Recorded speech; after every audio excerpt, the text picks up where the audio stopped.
Olá, meus irmãos, a paz do Senhor a todos. Eu sou o pastor Zean e eu quero com muita alegria compartilhar uma reflexão com você.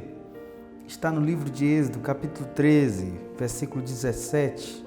Vamos ler alguns versículos para a gente refletir algo de Deus. Diz assim: E aconteceu que quando Faraó deixou o povo ir, Deus os levou pelo caminho da terra dos filisteus, que estava mais perto, porque Deus disse, para que porventura o povo não se arrependa vendo a guerra e tornem ao Egito. Mas Deus fez rodear o povo pelo caminho do deserto, perto do Mar Vermelho, e subiram os filhos de Israel da terra do Egito armados.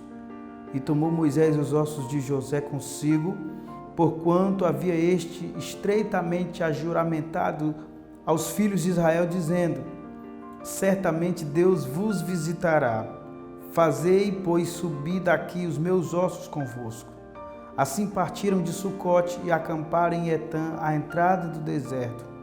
E o Senhor ia adiante deles de dia numa coluna de nuvem para os guiar pelo caminho, e de noite numa coluna de fogo para os alumiar, para que caminhassem de dia e de noite.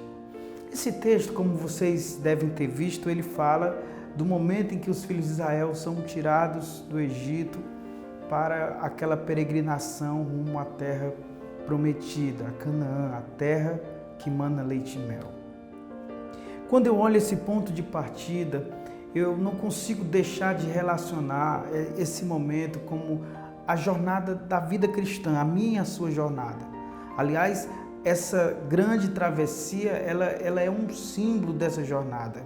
Nós costumamos dizer que a vida cristã é essa grande travessia de um estado de escravidão em que vivíamos num mundo de pecado que costumeiramente é representado pelo Egito, e agora caminhamos e atravessamos uma longa jornada em direção à terra que Deus preparou para nós, para o nosso descanso, como herança eterna. E o que eu acho interessante de pensar essa jornada com vocês é que Deus planeja essa jornada. Deus não faz ela ser aleatória, de qualquer jeito. Ele estabelece uma rota clara e tem objetivos para com a definição desta rota. E são justamente esses objetivos de Deus que nos orientam quanto a coisas que Deus quer que a gente saiba nessa jornada, que são, na verdade, tentações que podem vir pelo caminho. Eu queria que você, ao ouvir esta palavra nesse momento, você pensasse a sua vida como esse caminho. Como está essa jornada para você? Certamente não está fácil. Certamente tem desafios, lutas, dificuldades, privações, assim como foi essa jornada dos filhos de Israel.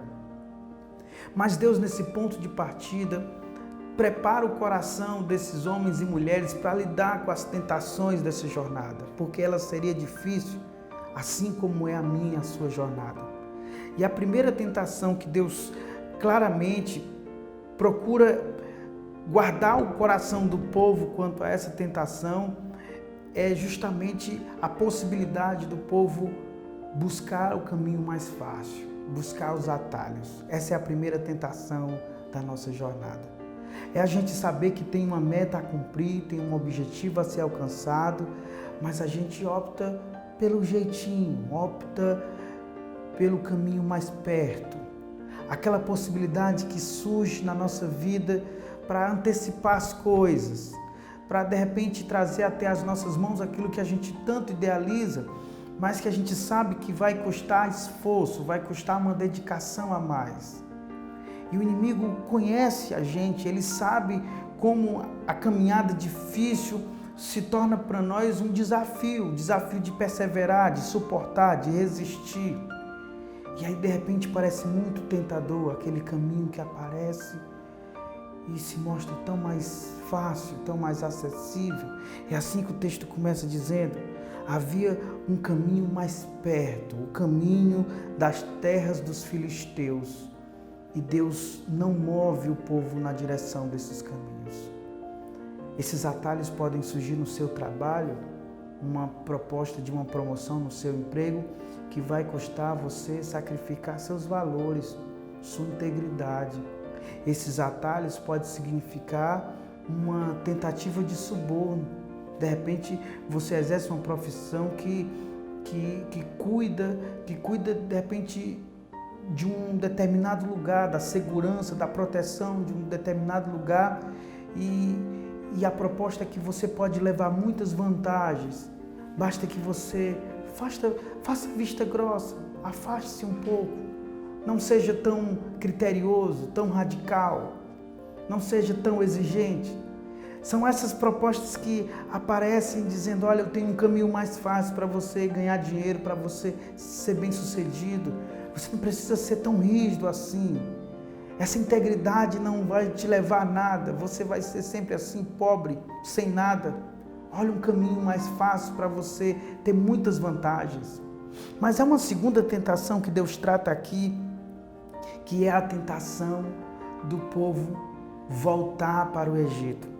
E Deus claramente manda o povo pelo caminho mais distante, com a ideia de que quando eles enfrentarem a guerra e as dificuldades, eles não sintam o desejo de voltar. Essa é a segunda tentação. Talvez você já tenha lidado com ela. Aquele súbito desejo de largar tudo, de jogar tudo para o alto. Quem sabe aquele sentimento que tenta invadir o seu coração no contexto familiar, no tocante ao teu casamento, a tua vida com os teus filhos. E aí você começa a olhar para o passado e imaginar um lugar idealizado que de alguma maneira a tua memória captura e faz você imaginar que aquele é o lugar e a vida que vale a pena ser vivida. Mas que você precisa agora deixar tudo e voltar para lá.